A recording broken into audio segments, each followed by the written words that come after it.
Welcome to Manepata. If you like our videos, please subscribe our channel. ಇವತ್ತಿನ ಈ ವಿಡಿಯೋದಲ್ಲಿ ಅಭ್ಯಾಸ 1.2ರ ಅಭ್ಯಾಸ ಲೆಕ್ಕಗಳನ್ನು ನೋಡುವ. ಮೊದಲನೇದು, ಒಂದು ಶಾಲೆಯಲ್ಲಿ 4 ದಿನಗಳ ಪುಸ್ತಕ ಪ್ರದರ್ಶನವು ನಡೆದಿತ್ತು. ಟಿಕೆಟ್ ಕೌಂಟರ್ನಲ್ಲಿ ಮೊದಲ ದಿನ, 2ನೇ, 3ನೇ ಮತ್ತು 4ನೇ ದಿನಗಳಲ್ಲಿ ಕ್ರಮವಾಗಿ 1094, 1812, 2050 ಮತ್ತು 2751 ಟಿಕೆಟುಗಳು ಮಾರಾಟವಾದವು. ಆ 4 ದಿನದಲ್ಲಿ ಮಾರಾಟವಾದ ಒಟ್ಟು ಟಿಕೆಟುಗಳ ಸಂಖ್ಯೆಯನ್ನು ಕಂಡುಹಿಡಿಯಿರಿ. ಶಾಲೆಯಲ್ಲಿ ನಡೆದ ಪುಸ್ತಕ ಪ್ರದರ್ಶನದಲ್ಲಿ ಮಾರಾಟವಾದ ಪುಸ್ತಕಗಳ ಸಂಖ್ಯೆ ಎಷ್ಟು? 1094 ಹಾಗೂ 2ನೇ ದಿನ 1812, 3ನೇ ದಿನ 2050 ಹಾಗೆ 4ನೇ ದಿನ 2751 ಇದೆ. ನಾವೇನನ್ನು ಕಂಡುಹಿಡಬೇಕು? 4 ದಿನಗಳಲ್ಲಿ ಮಾರಾಟವಾದ ಒಟ್ಟು ಟಿಕೆಟುಗಳ ಸಂಖ್ಯೆಯನ್ನು ಕಂಡುಹಿಡಬೇಕು.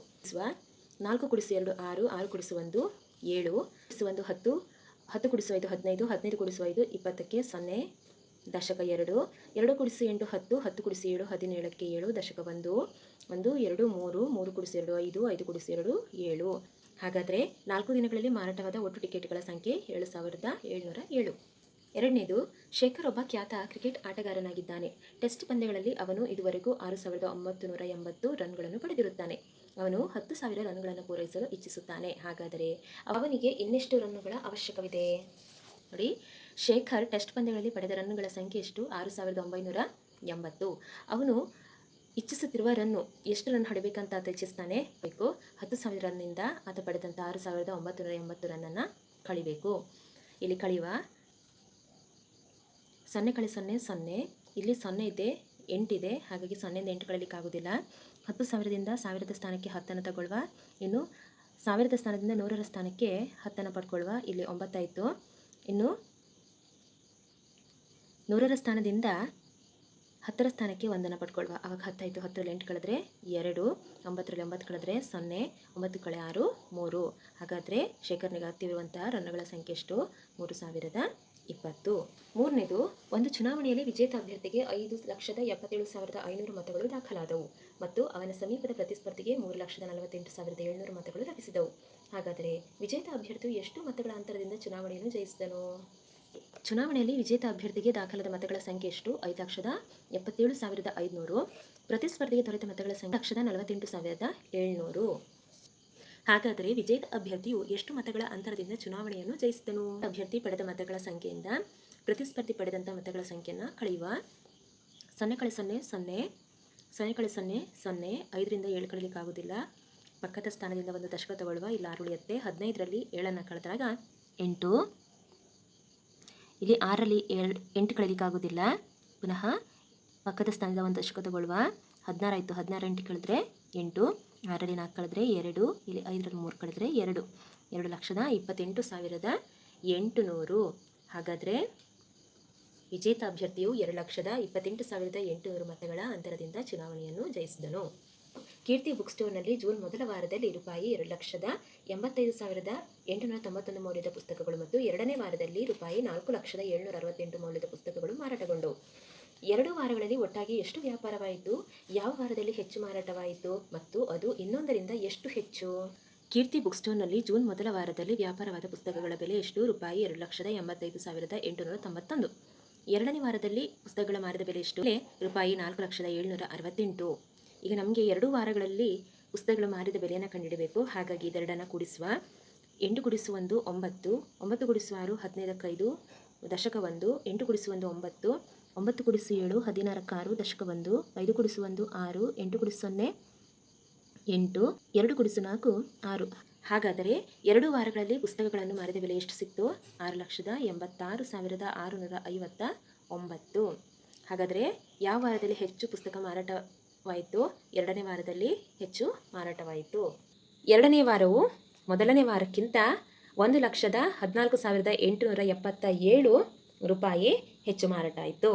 5ನೇದು, 6 2 7 4 3 ಈ ಪ್ರತಿಯೊಂದು ಸಂಖ್ಯೆಯನ್ನು ಒಂದು ಬಾರಿ ಮಾತ್ರ ಬಳಸಿ ಬರೆಯಬಹುದಾದ ಅತಿ ದೊಡ್ಡ ಹಾಗೂ ಅತಿ ಚಿಕ್ಕ ಸಂಖ್ಯೆಗಳ ನಡುವಿನ ವ್ಯತ್ಯಾಸವನ್ನು ಕಂಡುಹಿಡಿಯಿರಿ. ಯಾವುದೆಲ್ಲ ಸಂಖ್ಯೆ ಇದೆ? 6 2 7 4 3 ಇದೆ. ಅತಿ ದೊಡ್ಡ ಸಂಖ್ಯೆಯನ್ನು ಮಾಡುವ, ಆದರೆ ನಂಬರ್ಸ್ಗಳು ರಿಪೀಟ್ ಆಗಬಾರ್ದು. ಇದರಲ್ಲಿರುವಂತಹ ದೊಡ್ಡ ಸಂಖ್ಯೆ 7, 7ರ ನಂತರ 6, 6ರ ನಂತರ 4, ನಂತರ 3, ಕೊನೆಯಲ್ಲಿ 2. ಅತಿ ಚಿಕ್ಕ ಸಂಖ್ಯೆ, ಅದನ್ನು ಉಲ್ಟ ಬರೆಯುವ, 2 3 4 6 7. ಏನು ಮಾಡಲಿಕ್ಕೆ ಹೇಳಿದ್ದಾರೆ ಅಲ್ಲಿ? ಈ ಎರಡು ಸಂಖ್ಯೆಗಳ ನಡುವಿನ ವ್ಯತ್ಯಾಸವನ್ನು ಕಂಡುಹಿಡಬೇಕು. ಅಂದರೆ ಇದೆರಡನ್ನು ಏನು ಮಾಡಬೇಕು, ಕಳಿಬೇಕು, ಮೈನಸ್ ಮಾಡಬೇಕು. ಇಲ್ಲಿ 2ರಿಂದ 7 ಕಳಿಲಿಕ್ಕಾಗೋದಿಲ್ಲ. ಪಕ್ಕದ ಸ್ಥಾನದಿಂದ ಒಂದು ದಶಕವನ್ನು ತಗೊಳ್ಳುವ. ಇಲ್ಲಿ 2 ಉಳಿಯುತ್ತೆ. 12ರಲ್ಲಿ 7 ಕಳೆದಾಗ ಉತ್ತರ 5. ಇಲ್ಲಿ 2 ಇದೆ, 2ರಲ್ಲಿ 6 ಕಳಿಲಿಕ್ಕಾಗೋದಿಲ್ಲ. ಪಕ್ಕದ ಸ್ಥಾನದಿಂದ ಒಂದು ದಶಕವನ್ನು ತಗೊಂಡೆ, 12 ಆಯಿತು. ಇಲ್ಲವಾಗ ಎಷ್ಟಾಯಿತು, 3 ಉಳಿಯುತ್ತೆ. 12ರಲ್ಲಿ 6 ಕಳೆದ್ರೆ 6. ಇಲ್ಲಿ 3ರಲ್ಲಿ 4 ಕಳಿಲಿಕ್ಕಾಗೋದಿಲ್ಲ. ಪುನಃ 1000ದ ಸ್ಥಾನದ ಒಂದು ದಶಕವನ್ನು ತಗೊಂಡೆ, ಇಲ್ಲಿ ಎಷ್ಟಾಯಿತು, 5 ಉಳಿಯುತ್ತೆ. ಇಲ್ಲಿ 13ರಲ್ಲಿ 4 ಕಳೆದ್ರೆ 9. ಇಲ್ಲಿ 5ರಲ್ಲಿ 3 ಕಳೆದ್ರೆ 2. ಇಲ್ಲಿ 7ರಲ್ಲಿ 2 ಕಳೆದ್ರೆ 5. ಎರಡು ಸಂಖ್ಯೆಗಳ ನಡುವಿನ ವ್ಯತ್ಯಾಸ ಎಷ್ಟು ಸಿಕ್ತು ನಮಗೆ, 52,965. ಒಂದು ಯಂತ್ರವು ಒಂದು ದಿನದಲ್ಲಿ ಸರಾಸರಿ 2,825 ಸ್ಕ್ರೂಗಳನ್ನು ಉತ್ಪಾದಿಸುತ್ತದೆ. ಹಾಗಾದರೆ ಅದು 2006 ಜನವರಿ ತಿಂಗಳಲ್ಲಿ ಎಷ್ಟು ಸ್ಕ್ರೂಗಳನ್ನು ತಯಾರಿಸಿತ್ತು ಮಕ್ಕಳೇ? ಒಂದು ಯಂತ್ರವು ಒಂದು ದಿನದಲ್ಲಿ ಉತ್ಪಾದಿಸಿದ ಸ್ಕ್ರೂಗಳ ಸಂಖ್ಯೆ ಎಷ್ಟು, 2,825. ಜನವರಿ ತಿಂಗಳಲ್ಲಿ ಎಷ್ಟು ದಿನ ಇರುತ್ತೆ, ಒಟ್ಟು 31 ದಿನಗಳಿರುತ್ತಲ್ವ. ಅದು 2006 ಆಗಿರಲಿ 2024 ಆಗಿರಲಿ, ಜನವರಿ ತಿಂಗಳಲ್ಲಿರುವಂಥ ಒಟ್ಟು ದಿನಗಳ ಸಂಖ್ಯೆ ಎಷ್ಟಿರುತ್ತೆ, 31. ಹಾಗಾದರೆ ನಾವೇನನ್ನು ಕಂಡುಹಿಡಬೇಕು, ಜನವರಿ ತಿಂಗಳಲ್ಲಿ ತಯಾರಿಸಿದ ಸ್ಕ್ರೂಗಳ ಸಂಖ್ಯೆಯನ್ನು ಕಂಡುಹಿಡಬೇಕು. 2,825 ಗುಣಿಸು 31. 1 5 5, 1 2 2, 1 8 8, 1 2 2. ಇಲ್ಲಿ 5ರ ಸ್ಥಾನದ ಕೆಳಗೆ ಏನನ್ನು ಬರಿಬಾರ್ದು. ಇನ್ನು 3 5 15ಕ್ಕೆ 5, ಕೈಯಲ್ಲೊಂದು, 3 2 6 1 7, 3 8 24, ಕೈಯಲ್ಲಿ 2, 3 2 6, 6 ಕೂಡಿಸು 2 8. ಎಷ್ಟಾಯಿತು, 5.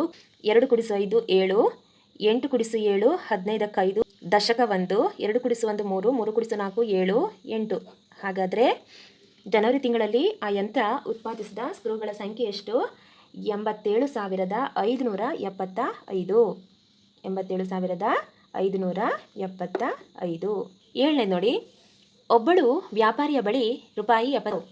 ಒಬ್ಬಾಕೆ ವ್ಯಾಪಾರಿಯ ಬಳಿ ಎಷ್ಟಿತ್ತು ದುಡ್ಡು, 78,592 ಇತ್ತು. ಅವಳು ಪ್ರತಿಯೊಂದಕ್ಕೆ ರೂಪಾಯಿ 1,200ರಂತೆ 40 ರೇಡಿಯೋ ಸೆಟ್ಗಳಿಗೆ ಬೇಡಿಕೆಯನ್ನು ಸಲ್ಲಿಸಿದಳು. ಅವುಗಳ ಖರೀದಿಯ ನಂತರ ಅವಳ ಬಳಿಯಲ್ಲಿ ಎಷ್ಟು ಹಣ ಉಳಿಯುತ್ತದೆ? ಒಬ್ಬಳು ವ್ಯಾಪಾರಿಯ ಬಳಿ ಇದ್ದ ಹಣ ಎಷ್ಟು, ರೂಪಾಯಿ 78,592. ಒಂದು ರೇಡಿಯೋದ ಬೆಲೆ ಎಷ್ಟಾಗುತ್ತೆ, 1,200 ಆಗುತ್ತೆ. ಆಕೆಗೆ ಬೇಡಿಕೆ ಇಟ್ಟಂತಹ ರೇಡಿಯೋದ ಸಂಖ್ಯೆ ಎಷ್ಟು, 40. ಇವಾಗ ಏನು ಮಾಡಬೇಕಾದ್ರೆ 40 ರೇಡಿಯೋಗೆ ಎಷ್ಟು ದುಡ್ಡಾಗತ್ತೆ ನೋಡುವ. 1,200 ಗುಣಿಸು 40. ಇಲ್ಲೆಷ್ಟು ಸೊನ್ನೆ ಇದೆ, 3 ಸೊನ್ನೆ ಇದೆ. ಆದ ಕಾರಣ 3 ಸೊನ್ನೆ ಹಾಕ್ಕೊಳ್ವ. 4 2 8, 4 1 4. ಹಾಗಾದರೆ 40 ರೇಡಿಯೋಗಳ ಒಟ್ಟು ಬೆಲೆ ಎಷ್ಟಾಗತ್ತೆ, 48,000 ರೂಪಾಯಿ. ಆಕೆಯ ಬಳಿ ಇದ್ದಂಥ ಹಣ ಎಷ್ಟು ಮಕ್ಕಳೇ, 78,592 ಇತ್ತು. ರೇಡಿಯೋಗೆ ಎಷ್ಟು ಹಣವನ್ನು ಆಕೆ ವ್ಯಯಿಸ್ತಾಳೆ, 48,000 ರೂಪಾಯಿಗಳನ್ನು ವ್ಯಯಿಸ್ತಾಳೆ. ಹಾಗಾದರೆ ಏನನ್ನು ಕಂಡುಹಿಡಿಬೇಕು, 40 ರೇಡಿಯೋ ಖರೀದಿಯ ನಂತರ ಆಕೆಯ ಬಳಿಯಲ್ಲಿ ಉಳಿದ ಹಣವನ್ನು ಕಂಡುಹಿಡಿಬೇಕು. ಇವಾಗ ಏನು ಮಾಡುವ, ಇದರನ್ನು ಕಳೆಯುವ. 2 × 0 2, 9 × 0 9, 5 × 0 5, 8 × 8 0, 7 × 4 3. ಹಾಗಾದರೆ 40 ರೇಡಿಯೋ ಖರೀದಿಯ ನಂತರವೂ ಆಕೆಯ ಬಳಿಯಲ್ಲಿ ಉಳಿದಿರುವಂತಹ ಹಣ ಎಷ್ಟು, 30,592 ರೂಪಾಯಿಗಳು. 8ನೇ ನೋಡಿ, ಒಬ್ಬ ವಿದ್ಯಾರ್ಥಿಯು 7,236 56ರಿಂದ ಗುಣಿಸುವ ಬದಲಾಗಿ 65ರಿಂದ ಗುಣಿಸಿದನು. ಅವನು ಪಡೆದ ಉತ್ತರವು ಸರಿಯಾದ ಉತ್ತರಕ್ಕಿಂತ ಎಷ್ಟು ಹೆಚ್ಚಾಗಿತ್ತು? ಒಬ್ಬ ವಿದ್ಯಾರ್ಥಿ ಇಲ್ಲಿ 7,236ಕ್ಕೆ 56ರಿಂದ ಗುಣಿಸುವ ಬದಲಿಗೆ 65ರಿಂದ ಗುಣಿಸ್ತಾನೆ. ನಾವು ಏನನ್ನು ಕಂಡುಹಿಡಿಬೇಕಂದ್ರೆ ಸರಿಯಾದ ಉತ್ತರಕ್ಕಿಂತ ಎಷ್ಟು ಹೆಚ್ಚಾಗಿತ್ತು ಅನ್ನೋದನ್ನು ಕಂಡುಹಿಡಿಬೇಕು. ಮೊದಲಿಗೆ ಗುಣಿಸುವ. 6 6 36, ಕೈಯಲ್ಲಿ 3, 6 3 18, 19 20 21, 21 ಕೈಯಲ್ಲಿ 2, 6 2 12, 12 ಕೂಡಿಸು 2 14ಕ್ಕೆ 4, ಕೈಯಲ್ಲಿ 1, 7 6 42 1 43. ಇನ್ನು 6ರ ಕೆಳಗೊಂದು ಗುಣಿಸು ಚಿಹ್ನೆಯನ್ನು ಹಾಕ್ಕೊಳ್ವ.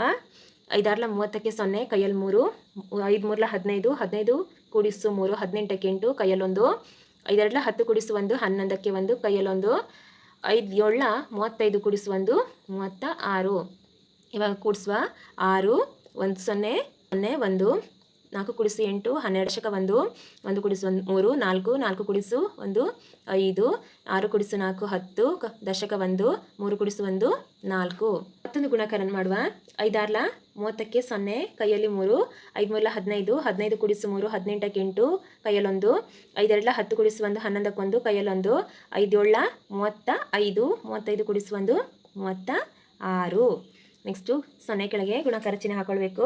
6 6 36ಕ್ಕೆ 6, ಕೈಯಲ್ಲಿ 3, 6 3 18, 18 ಕೂಡಿಸು 3 21ಕ್ಕೆ 1, ಕೈಯಲ್ಲಿ 2, 6 2 12, 12 ಕೂಡಿಸು 2 14ಕ್ಕೆ 4, ಕೈಯಲ್ಲಿ 1, 6 7 42, 42 ಕೂಡಿಸು 1 43 ಕೂಡಿಸುವ 0 8 ಕೂಡಿಸು 6 14ಕ್ಕೆ 4, ಕೈಯಲ್ಲಿ 1, 1 ಕೂಡಿಸು 1 2, 2 ಕೂಡಿಸು 1 3, 6 ಕೂಡಿಸು 4 10, ದಶಕ 1, 3 ಕೂಡಿಸು 1 4, 4 ಕೂಡಿಸು 3 7, ಇಲ್ಲಿ 4 ಎಷ್ಟು ಉತ್ತರ ಬಂತು? 4,70,340 ಬಂತು. ಸರಿಯಾದ ಉತ್ತರಕ್ಕಿಂತ ಆತ ಪಡೆದಂತಹ ಉತ್ತರ ಎಷ್ಟು ಹೆಚ್ಚಾಗಿತ್ತು ಅನ್ನೋದನ್ನು ಕಂಡುಹಿಡಬೇಕಲ್ವಾ? ಇವಾಗ 4,70,340ರಿಂದ 4,05,216 ಕಳೆಯುವ. 0 6 ಕಳಿಲಿಕ್ಕೆ ಆಗೋದಿಲ್ಲ. ಪಕ್ಕದ ಸ್ಥಾನದ ಒಂದು ದಶಕ ತಗೊಳ್ಳುವ. ಅವಾಗ ಇಲ್ಲೆಷ್ಟು ಉಳಿಯುತ್ತೆ? 4ರಿಂದ 1 ಹೋದರೆ 3 ಉಳಿಯುತ್ತೆ. 10ರಲ್ಲಿ 6 ಹೋದರೆ 4, 3ರಲ್ಲಿ 1 ಕಳೆದ್ರೆ 2, 3ರಲ್ಲಿ 2 ಕಳೆದ್ರೆ 1. ಇಲ್ಲಿ 0 5 ಕಳಿಲಿಕ್ಕೆ ಆಗೋದಿಲ್ಲ. 10,000ದ ಸ್ಥಾನವನ್ನು ಒಂದು ದಶಕ ತಗೊಳ್ಳುವ. ಇಲ್ಲಿ 7ರಲ್ಲಿ 1 ಹೋದರೆ 6 ಉಳಿಯುತ್ತೆ. 10ರಲ್ಲಿ 5 ಕಳೆದಾಗ 5. ಇಲ್ಲಿ 6 ಕಳೆ 0 6, 4 ಕಳೆ 4 0. ಹಾಗಾದರೆ ಎಷ್ಟು ಹೆಚ್ಚಾಯಿತು? 65,124 ಆತ ಪಡೆದಂತಹ ಹೆಚ್ಚಿಗೆಯ ಉತ್ತರ. 9ನೇದು ನೋಡಿ, ಒಂದು ಅಂಗಿಯನ್ನು ಹೊಲಿಸುವುದಕ್ಕೆ 2 ಮೀಟರ್ 15 ಸೆಂಟಿಮೀಟರ್ ಬಟ್ಟೆಯು ಬೇಕಾಗುತ್ತದೆ. 40 ಮೀಟರ್ ಬಟ್ಟೆಯಿಂದ ಎಷ್ಟು ಅಂಗಿಗಳನ್ನು ಹೊಲಿಯಲು ಸಾಧ್ಯವಾಗುತ್ತದೆ ಮತ್ತು ಎಷ್ಟು ಬಟ್ಟೆಯು ಉಳಿಯುತ್ತದೆ ಅನ್ನೋದನ್ನು ಕಂಡುಹಿಡಬೇಕು. ಇಲ್ಲಿ ಸುಳಿವು ಕೊಟ್ಟಿದ್ದಾರೆ ನೋಡಿ, ಕ್ಲೂ ಕೊಟ್ಟಿದ್ದಾರೆ. ಅಳತೆಯನ್ನು ಸೆಂಟಿಮೀಟರ್ಗೆ ಪರಿವರ್ತಿಸಬೇಕು. 1 ಮೀಟರ್ ಅಂದರೆ 100 ಸೆಂಟಿಮೀಟರ್. ಹಾಗಾದರೆ 2 ಮೀಟರ್ 15 ಸೆಂಟಿಮೀಟರ್ ಅಂದರೆ ಎಷ್ಟಾಗುತ್ತೆ? 2 ಮೀಟರ್ ಅಂದರೆ 200 ಸೆಂಟಿಮೀಟರ್ ಆಗುತ್ತೆ. ಅದ್ರ ಜೊತೆಗೆ 15 ಸೆಂಟಿಮೀಟರನ್ನು ಕೂಡಿಸಿದಾಗ 215 ಸೆಂಟಿಮೀಟರ್ ಆಗುತ್ತೆ. ಇನ್ನು ಪುನಃ 40 ಮೀಟರನ್ನು ಕೊಟ್ಟಿದ್ದಾರೆ. 40 ಮೀಟರ್ ಅಂದರೆ ಎಷ್ಟಾಯಿತು? 40 ಗುಣಿಸು 100 ಸಮ 4,000 ಸೆಂಟಿಮೀಟರ್ ಆಯಿತು. ನಾವು 40 ಮೀಟರ್ ಬಟ್ಟೆಯಿಂದ ಎಷ್ಟು ಅಂಗಿಯನ್ನು ಹೊಲಿಯಲು ಸಾಧ್ಯವಾಗುತ್ತದೆ ಅನ್ನೋದನ್ನು ನೋಡಬೇಕಲ್ವಾ? ಹಾಗಾಗಿ 40,000ದಿಂದ 215 ಭಾಗಿಸಬೇಕು. 215 ಭಾಗಿಸು 4,000. ಮಕ್ಕಳೇ, 215 ಇದ್ದ ಕಾರಣ ಇಲ್ಲಿ 3 ಸ್ಥಾನವನ್ನು ತಗೊಳ್ಳುವ. 400 ತಗೊಳ್ಳುವ. 215 1 215, 215 2 430, ಇಲ್ಲಿ 400 ಇದೆ. ಹಾಗಾಗಿ 215 1 215. 1 ಕಳೆದ್ರೆ 8, 9ರಲ್ಲಿ 1 ಕಳೆದ್ರೆ 8. ನೆಕ್ಸ್ಟು ಇಲ್ಲಿ 3ರಲ್ಲಿ 2 ಕಳೆದ್ರೆ 1. ಅವಾಗ 215 8 1720 ಆಗುತ್ತೆ. 0 0 ಕಳೆದ್ರೆ 0, 5ರಲ್ಲಿ 2 ಕಳೆದ್ರೆ 3, ಕಳೆದಾಗ 1 ಉಳಿಯುತ್ತೆ. ಎಷ್ಟು ಉಳಿಯುತ್ತೆ ನಮಗೆ? ಇಲ್ಲಿ ಶೇಷ 130 ಉಳಿಯುತ್ತೆ. ಇಲ್ಲಿ ಬಿಂದು ಹಾಕಿ ಮತ್ತು ಏನು ಮಾಡ್ಬೋದು? ಪುನಃ ಮುಂದುವರ್ಸ್ಕೊಂಡು ಹೋಗ್ಬೋದು. ಆದರೆ ಸದ್ಯಕ್ಕೆ ಇಷ್ಟು ಸಾಕು. 215 18 1720. ಮೀಟರ್ ಬಟ್ಟೆಯಿಂದ ಎಷ್ಟು ಅಂಗಿಯನ್ನು ಹೊಲಿಬಹುದು? ಭಾಗಲಬ್ಧ ಎಷ್ಟು ಸಿಕ್ತು ನಮಗೆ? ಅಲ್ಲಿ 18 ಅಂಗಿಗಳನ್ನು ಹೊಲಿಬಹುದು. ಉಳಿದ ಬಟ್ಟೆ ಎಷ್ಟು ಮಕ್ಕಳೇ? ಉಳಿದಂತಹ ಬಟ್ಟೆ 1 ಮೀಟರ್ 30 ಸೆಂಟಿಮೀಟರ್. 2 ಮೀಟರ್ 15 ಸೆಂಟಿಮೀಟರ್ಗೆ 18 ಗುಣಿಸಿದಾಗ ನಮಗೆ 38.7 ಉತ್ತರ ಸಿಗುತ್ತೆ. ಇಲ್ಲಿ 40 ಮೀಟರ್ ಇದ್ದ ಕಾರಣ 40ರಿಂದ 38.7 ಕಳೆದಾಗ ನಮಗೆ 1 ಮೀಟರ್ 30 ಸೆಂಟಿಮೀಟರ್ ಉಳಿಯುತ್ತೆ. ಪ್ರತಿಯೊಂದು ಪೆಟ್ಟಿಗೆಯಲ್ಲಿ 4 kg 500 ಗ್ರಾಂ ತೂಕದ ಔಷಧಿಗಳನ್ನು ಇಡಲಾಗಿದೆ. 800 kgಗಿಂತ ಹೆಚ್ಚಿನ ಭಾರವನ್ನು ಹೊರಲಾಗದ ಒಂದು ವ್ಯಾನ್ನಲ್ಲಿ ಅಂತಹ ಎಷ್ಟು ಪೆಟ್ಟಿಗೆಗಳನ್ನು ಹೇರಬಹುದು? ಪೆಟ್ಟಿಗೆಯಲ್ಲಿ ಇರಿಸಲಾದ ಔಷಧಿಗಳ ತೂಕ ಎಷ್ಟು? 4 kg 500 ಗ್ರಾಂ. ಇವಾಗ ಕಿಲೋಗ್ರಾಮ್ ಇದ್ದದ್ದನ್ನು ಗ್ರಾಮ್ಗೆ ಕನ್ವರ್ಟ್ ಮಾಡ್ಕೊಳ್ವ. 4 kg ಅಂದರೆ ಎಷ್ಟಾಯಿತು? 4,000 ಗ್ರಾಮ್ ಆಯಿತು. ಪ್ಲಸ್ 500 ಗ್ರಾಮ್ ಎಕ್ಸ್ಟ್ರಾ ಎಷ್ಟಾಯಿತು? ಅವಾಗ 4,500 ಗ್ರಾಮ್ ಆಯಿತು. ವ್ಯಾನ್ನಲ್ಲಿ ಹೊರಬಹುದಾದಂತಹ ಕೆ ಜಿ ಎಷ್ಟಿತ್ತು? 800 kg ಇತ್ತು. ಇದನ್ನು ಕೂಡ ಕಿಲೋಗ್ರಾಮ್ಗೆ ಕನ್ವರ್ಟ್ ಮಾಡ್ಕೊಳ್ವ. 800 ಗುಣಿಸು 1,000 ಎಷ್ಟಾಯಿತು? 1 2 3 4 5 0 ಇದೆ, ಅಂದರೆ 8 ಲಕ್ಷ ಗ್ರಾಮ್ ಆಯಿತು. ಇವಾಗ ಏನನ್ನು ಕಂಡುಹಿಡಿಬೇಕು ನಾವು? ಒಟ್ಟು ಎಷ್ಟು ಪೆಟ್ಟಿಗೆಗಳನ್ನು ಹೇರಬಹುದು? 8 ಲಕ್ಷ ಭಾಗಿಸು 4,500. 2 0ಗೆ 2 0 ಹೋಯಿತು. 45 ಮತ್ತು ಇಲ್ಲಿ ಕೊನೆಗೆ 0 ಮತ್ತು 5 ಇರುವ ಕಾರಣ ಇದು 5ರ ಮಗ್ಗಿಂದ ಹೋಗುತ್ತೆ. 5 16 80. 2 ಸೊನ್ನೆಗಳು ಉಳಿದವು, ಅದನ್ನು ಇಲ್ಲಿ ಬರ್ಕೊಳ್ಬೇಕು. ಇವಾಗ 9 ಭಾಗಿಸು 1600. 9 1 9, 9 2 18 ಆದ ಕಾರಣ 9 1 9 ಅಂತ ತಗೊಳ್ಬೇಕು. 16ರಲ್ಲಿ 9 ಕಳೆದಾಗ 7, ಇನ್ನು 1 0ನ ಕೆಳಗೆ ತೊಗೊಂಡು ಬರುವ. 9 ಎಷ್ಟು 70, 9 7 63. ಪುನಃ ಎಷ್ಟು ಉಳಿತು? 0ರಲ್ಲಿ 3 ಕಳಿಲಿಕ್ಕೆ ಆಗೋದಿಲ್ಲ, 1 ದಶಕ ತಗೊಳ್ಳುವ. 10ರಲ್ಲಿ 3 ಹೋದರೆ 7 ಉಳಿಯುತ್ತೆ. ಇಲ್ಲಿ 6, 6ರಲ್ಲಿ 6 ಕಳೆದಾಗ 0. ಪುನಃ ಮತ್ತೊಂದು ಸೊನ್ನೆಯನ್ನು ಕೆಳತಕೊಂಡು ಬರುವ 9 ಎಷ್ಟನ 79 63 ಪುನಃ ಎಷ್ಟು ಉಳಿಯುತ್ತೆ ಇಲ್ಲಿ 7 ಉಳಿಯುತ್ತೆ. ಹಾಗೆ ಮುಂದುವರ್ಕೊಂತ ಹೋಗುತ್ತೆ ಮಕ್ಕಳೇ. ಹಾಗಾದರೆ ವ್ಯಾನ್ನಲ್ಲಿ 177 ಪೆಟ್ಟಿಗೆಗಳನ್ನು ಹೇರಬಹುದು. ಒಬ್ಬಳು ವಿದ್ಯಾರ್ಥಿಯ ಶಾಲೆ ಮತ್ತು ಅವಳ ಮನೆಯ ನಡುವಿನ ದೂರವು 1 ಕಿಲೋಮೀಟರ್ 875 ಮೀಟರ್ ಇದೆ. ಪ್ರತಿದಿನ ಅವಳು ಕಾಲ್ನಡಿಗೆಯಿಂದಲೇ ಹೋಗಿ ಬರುತ್ತಾಳೆ. 6 ದಿನಗಳಲ್ಲಿ ಅವಳು ಕ್ರಮಿಸಿದ ಒಟ್ಟು ದೂರವನ್ನು ಕಂಡು ಹಿಡಿಯಿರಿ. ವಿದ್ಯಾರ್ಥಿನಿಯ ಶಾಲೆ ಮತ್ತು ಮನೆಯ ನಡುವಿನ ದೂರ ಎಷ್ಟಿದೆ? 1 ಕಿಲೋಮೀಟರ್ 875 ಮೀಟರ್ ಇದೆ. ಇವಾಗ ಅದನ್ನು ಮೀಟರಿಗೆ ಪರಿವರ್ತಿಸ್ಕೊಳ್ವಾ. 1 ಕಿಲೋಮೀಟರ್ ಅಂದರೆ 1000 ಅಲ್ವಾ. 1000 ಮೀಟರ್ ಪ್ಲಸ್ 875 ಮೀಟರ್. ಹಾಗಾದರೆ ಎಷ್ಟಾಯಿತು? 1875 ಮೀಟರ್ ಆಯಿತು. ಇದು ಕೇವಲ ಹೋಗುವ ದೂರ ಮಾತ್ರ ಆಯಿತು. ಇನ್ನು ಹೋಗಿ ಮನೆಗೆ ಬರಬೇಕಲ್ವಾ. ಹಾಗಾಗಿ ಒಂದು ದಿನಕ್ಕೆ ಅವಳು 2 ಬಾರಿ ಕ್ರಮಿಸಿದಂತಾಗತ್ತೆ. ಏನು ಮಾಡಬೇಕು ಇವಾಗ? 1875 ಗುಣಿಸು 2 ಮಾಡಿದಾಗ ಅವಳು ಒಂದು ದಿನಕ್ಕೆ ಹೋಗಿ ಬಂದಂತಾಗತ್ತೆ. 2 5 10 1 ಉಳಿಯುತ್ತೆ. 2 7 14 ಕೂಡಿಸು 1 15 5 ಕೈಯಲ್ಲೊಂದು 8 2 16 16 ಕೂಡಿಸು 1 17 7 ಕೈಯಲ್ಲೊಂದು 2 1 2 1 3. ಹಾಗಾದರೆ ದಿನ ಒಂದಕ್ಕೆ ಆಕೆ ಕ್ರಮಿಸುವ ದೂರ 3750 ಮೀಟರ್. ಇವಾಗ 6 ದಿನಗಳಲ್ಲಿ ಆಕೆ ಕ್ರಮಿಸಿದ ದೂರವನ್ನು ಕಂಡುಹಿಡಿಬೇಕು. ಪುನಃ ಏನು ಮಾಡುವ? 3750ಕ್ಕೆ 6 ದಿನ ಅಂದರೆ 6ರಿಂದ ಗುಣಿಸ್ಕೊಳ್ಳುವ. ಗುಣಿಸು 0 0 6 5 30ಕ್ಕೆ 0 3 ಉಳಿಯುತ್ತೆ. 6 7 42 42 ಕೂಡಿಸು 3 45ಕ್ಕೆ 5 ಕೈಯಲ್ಲಿ 4 6 3 18 18 ಕೂಡಿಸು 4 22 2500. ಹಾಗಾದರೆ 6 ದಿನಗಳಲ್ಲಿ ಆಕೆ ಕ್ರಮಿಸಿದ ಒಟ್ಟು ದೂರ ಎಷ್ಟು? 22500 ಮೀಟರ್ಗಳು. ಇದನ್ನು ಕಿಲೋಮೀಟರ್ಗೆ ಪರಿವರ್ತಿಸಿದಾಗ 22 ಕಿಲೋಮೀಟರ್ 500 ಮೀಟರ್. ಅಭ್ಯಾಸ 1.2ರ ಕೊನೆಯ ಲೆಕ್ಕ 12ನೇದು. ಒಂದು ಪಾತ್ರೆಯು 4 ಲೀಟರ್ ಮತ್ತು 500 ಮಿಲಿಲೀಟರ್ ಮೊಸರನ್ನು ಹೊಂದಿದೆ. 25 ಮೀಟರ್ ಗಾತ್ರವಿರುವ ಎಷ್ಟು ಲೋಟಗಳಲ್ಲಿ ಅದನ್ನು ತುಂಬಲು ಸಾಧ್ಯವಿದೆ? 1 ಲೀಟರ್ ಅಂದರೆ 1000 ಮಿಲಿಲೀಟರ್. ಒಂದು ಪಾತ್ರೆಯಲ್ಲಿ ಎಷ್ಟು ಲೀಟರ್ ಮೊಸರನ್ನು ಹಾಕ್ಬೋದು? 4 ಲೀಟರ್ ಹಾಗೆ 500 ಮಿಲಿಲೀಟರ್ ಅಲ್ವಾ. ಈಗ 4 ಲೀಟರನ್ನು ಮಿಲಿಲೀಟರ್ಗೆ ಪರಿವರ್ತಿಸಿದಾಗ 4000 ಮಿಲಿಲೀಟರ್ ಆಗುತ್ತೆ ಪ್ಲಸ್ 500 ಮಿಲಿಲೀಟರ್. ಒಟ್ಟು ಎಷ್ಟಾಯಿತು? 4500 ಮಿಲಿಲೀಟರ್ ಆಯಿತು. 25 ಮಿಲಿಲೀಟರ್ ಗಾತ್ರವಿರುವ ಲೋಟಕ್ಕೆ ಅದನ್ನು ಹಾಕ್ತಾರೆ. ಹಾಗಾದರೆ 25 ಮಿಲಿಲೀಟರಿಂದ 4500 ಮಿಲಿಲೀಟರ್ ಭಾಗಿಸಬೇಕು. 5 5 25 5 9 45 2 ಸೊನ್ನೆಯನ್ನು ಹಾಗೆ ಬರ್ಕೊಳ್ವಾ. 5 1 5 5 18 90 ಇನ್ನು ಸೊನ್ನೆಯನ್ನು ಹಾಗೆ ಬರ್ಕೊಳ್ವಾ. ಹಾಗಾದರೆ 5 ಮಿಲಿಲೀಟರ್ ಗಾತ್ರವಿರುವ 180 ಲೋಟಗಳಲ್ಲಿ ಮೊಸರನ್ನು ತುಂಬಲು ಸಾಧ್ಯವಿದೆ.